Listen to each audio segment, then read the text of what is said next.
Halo kawan semua, kembali bersama saya di dunia film. Pada kesempatan kali ini, kita akan membahas sebuah film yang dirilis pada tahun 2015 berjudul Heist. Di beberapa negara termasuk Indonesia, film ini dikenal dengan judul Bus 657. Film yang disutradarai oleh Scott Mann ini menceritakan tentang perampokan sebuah kasino yang dilakukan oleh mantan karyawannya. Perampokan ini dilakukan demi menyelamatkan nyawa anaknya yang menderita kanker. Sebelum kita memulai pembahasannya, saya hanya mau mengingatkan kepada kalian semua bahwa ini adalah konten full spoiler. Jadi di sini kita hanya membahas filmnya secara ringkas. Mari kita mulai pembahasannya.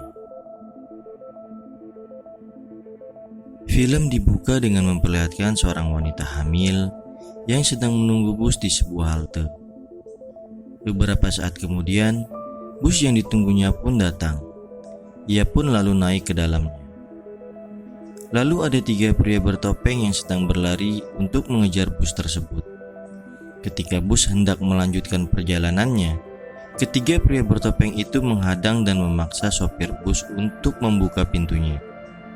Akhirnya mereka berhasil masuk ke dalam bus tersebut dan membajaknya. Setelah adegan ini, kita akan diajak mundur ke belakang 1 minggu sebelum peristiwa ini terjadi. Seorang pria bernama Luke mendatangi sebuah rumah sakit untuk melihat kondisi anaknya yang sedang dirawat di sana. Istrinya mengatakan bahwa kondisi kanker yang diderita anak mereka harus segera dioperasi. Luke yang hanya bekerja sebagai pelayan di sebuah kasino tentu saja tidak akan sanggup membiayai operasi kanker yang diderita anaknya. Luke lalu menemui pihak rumah sakit dan meminta waktu 1 minggu untuk mencari biaya operasi anaknya. Sebagai seorang ayah, ia akan berusaha untuk mencari uang agar nyawa anaknya dapat diselamatkan. Ia berencana untuk meminjam uang kepada Tuan Pop, pemilik kasino tempat ia bekerja. Lalu ia didatangi oleh rekan kerjanya bernama Chuck yang mengajaknya untuk merampok uang di tempat mereka bekerja. Luke lalu menolak ajakan rekannya tersebut, meskipun sebenarnya ia sangat membutuhkan uang untuk biaya operasi anaknya. 2 hari sebelum batas akhir yang ia janjikan kepada pihak rumah sakit, ia menemui Tuan Pop majikannya dan menyampaikan maksudnya untuk meminjam uang kepadanya. Usaha yang dilakukan Luke ternyata tidak sesuai dengan harapannya. Bosnya menolak memberikan pinjaman uang kepadanya. Luke begitu kecewa dengan jawaban Tuan Pop. Ia lalu mengeluarkan kata-kata kasar yang membuatnya marah. Luke lalu diusir oleh bosnya dan dipecat dari pekerjaannya. Hal ini tentu saja membuatnya semakin bingung harus mencari uang kemana lagi. Karena hanya inilah satu-satunya jalan keluar untuk menyelamatkan nyawa anaknya. Lalu Luke menemui rekannya dan mengatakan akan ikut dalam aksi perampokan yang ia tawarkan sebelumnya. Keesokan harinya, Luke menemui Chuck dan kedua temannya bernama Dante dan Mickey. Di sana mereka menyiapkan strategi untuk merampok kasino milik Tuan Pop yang akan mereka lakukan malam nanti. Luke yang sudah lama bekerja di kasino milik Tuan Pop tentu saja hafal betul situasi dan kondisi di dalamnya. Malam harinya, mereka berempat mulai melakukan aksi yang sudah mereka rencanakan sebelumnya. Chuck berada di dalam kasino dan menunggu jam 3.30 untuk memadamkan aliran listrik dari dalam kasino. Luke dan Dante akan masuk ke dalam kasino setelah listrik berhasil dipadamkan oleh Chuck. Sedangkan Mickey menunggu di luar di dalam sebuah mobil, di mana mobil ini nantinya akan mereka gunakan untuk melarikan diri. Lalu mereka bertiga akhirnya berhasil masuk ke dalam ruangan penyimpanan uang. Mereka hanya memiliki waktu 10 menit untuk memasukkan sejumlah uang ke dalam tas yang sudah mereka siapkan. Ketika mereka hendak keluar ruangan ini, seorang penjaga memergoki aksi perampokan yang mereka lakukan. Chuck lalu menembak penjaga tersebut hingga tewas. Letusan senjata yang ditembakkan oleh Chuck membuat aksi mereka diketahui oleh penjaga yang lain. Baku tembak akhirnya tak dapat dihindari. Mickey yang mendengar suara tembakan dari dalam kasino mulai terlihat panik dari dalam mobilnya. Dante tertembak di bagian perutnya dalam kejadian ini. Untungnya mereka bertiga berhasil keluar dari kasino. Ketika mereka bertiga hampir sampai di mobil yang dikendarai Mickey justru melarikan diri meninggalkan mereka. Hal ini tentu saja membuat suasana semakin menegangkan. Luke akhirnya memutuskan agar mereka terus berlari ke arah jalan raya. Setibanya di jalan raya, mereka menghadang sebuah bus yang sedang melintas. Luke menembakkan senjatanya ke udara agar sopir bus membukakan pintu untuk mereka. Kini kita diajak kembali lagi ke adegan awal film yang menceritakan 3 pria bertopeng menghadang dan membajak sebuah bus. Seorang polisi wanita bernama Chris mendengar suara tembakan dari arah bus yang berada di belakangnya. Ia lalu mengejar bus tersebut. Anak buah Tuan Pop berhenti mengejar mereka bertiga ketika mengetahui bus tersebut dikejar oleh mobil polisi yang sedang berpatroli. Chris meminta sopir bus untuk menghentikan bus yang ia kendarai. Chok yang panik dengan keadaan ini menembak mobil patroli yang dikendarai oleh Chris. Chris lalu menghubungi markasnya untuk meminta bantuan. Kini bus yang sebenarnya hanya ingin mereka tumpangi dikejar oleh pihak kepolisian karena aksi penembakan yang dilakukan oleh Chok. Tuan Pop terlihat tiba di kasino miliknya. Ia diberitahu bahwa uang miliknya senilai 3 juta US dollar dirampok oleh Luke dan 2 orang tak dikenal. Ia tampak begitu marah dengan kejadian ini. Terlebih lagi, pelakunya adalah Luke yang baru kemarin ia pecat dari kasino miliknya. Setelah berjalan beberapa jam, sopir bus mengatakan bahwa bahan bakar bus akan segera habis. Luke lalu mencoba bernegosiasi dengan pihak kepolisian. Ia akan membebaskan 2 orang sandera untuk ditukar dengan bahan bakar. Negosiasi ini disetujui oleh pihak kepolisian. Detektif Marconi yang memimpin kasus pembajakan bus ini menugaskan Chris untuk membawa truk bermuatan bahan bakar. Bus kemudian berhenti di sebuah jembatan untuk mengisi bahan bakar. Luke keluar dari dalam bus dengan membawa wanita hamil dan seorang anak kecil untuk dibebaskan dan ditukar dengan bahan bakar sesuai dengan kesepakatan yang mereka janjikan kepada pihak kepolisian. Sebelum bus melanjutkan perjalanannya, Chris naik ke dalam bus untuk melihat kondisi dan memastikan semua sandera dalam keadaan baik-baik saja. Chris lalu memberikan informasi kepada Marconi mengenai keadaan yang ia lihat di dalam bus.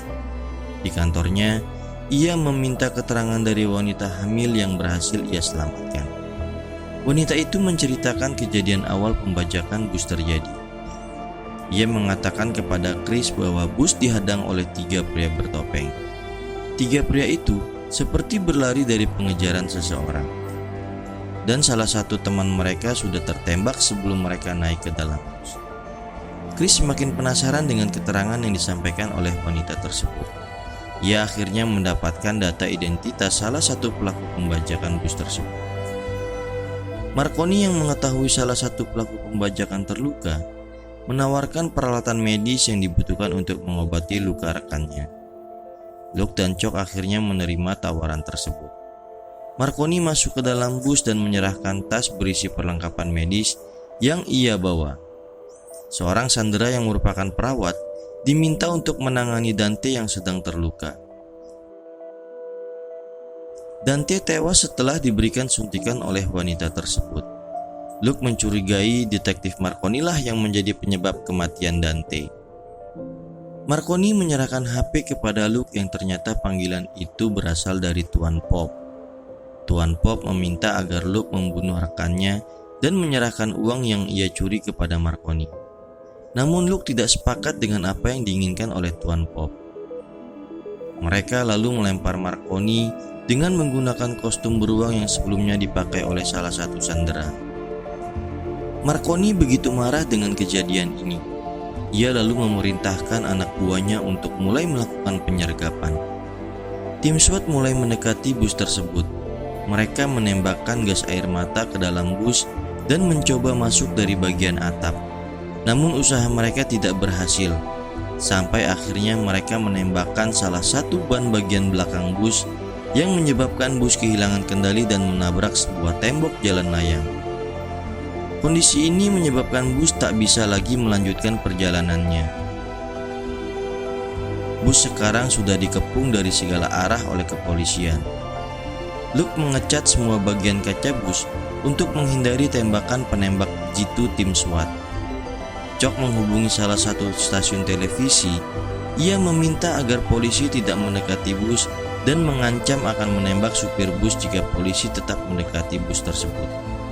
Beberapa saat kemudian, sebuah tembakan terdengar dari dalam bus diiringi dengan percikan darah di kaca yang disiarkan secara langsung oleh stasiun televisi. Marconi pun meminta anak buahnya untuk mundur. Di dalam bus, Luke menerima panggilan dari anaknya yang berada di rumah sakit. Ternyata Chris berhasil menemukan anaknya yang sedang dirawat di sana. Chris yang melihat kejadian penembakan itu dari TV, meminta agar Luke menyerahkan diri. Ia mengatakan bahwa aksinya tak akan bisa menyelamatkan nyawa anaknya, karena Luke tidak akan berhasil menyerahkan uang kepada pihak rumah sakit. Luke mengatakan apa yang dilihat oleh Chris tak sesuai dengan apa yang terjadi sebenarnya. Luke kini sudah kehabisan akal agar bisa keluar dari masalah ini.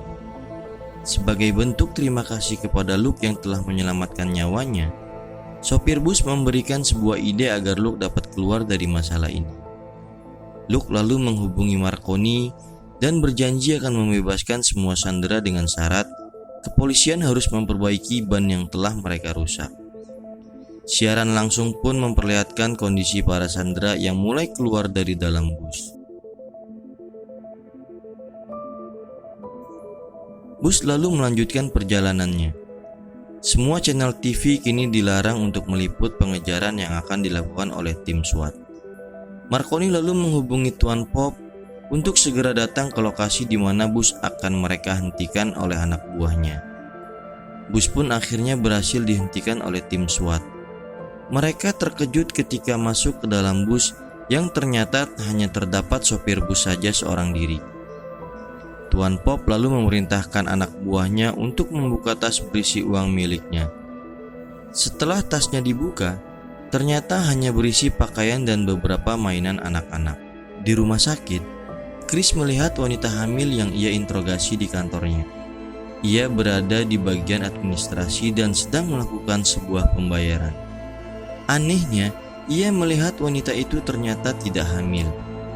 Ia tersenyum ketika mengetahui bahwa wanita itu ternyata adalah tante dari anaknya Luke.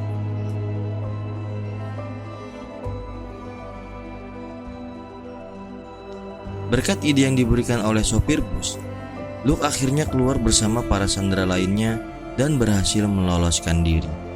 Lalu film pun berakhir. Film yang diambil dari kisah nyata karya Shipper ini begitu apik dikemas dalam bentuk sajian film yang sangat menarik untuk kalian tonton.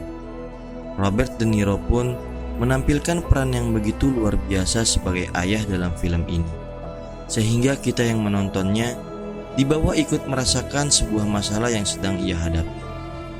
Buat kalian yang belum menonton filmnya secara utuh, saya sarankan agar kalian menontonnya secara keseluruhan.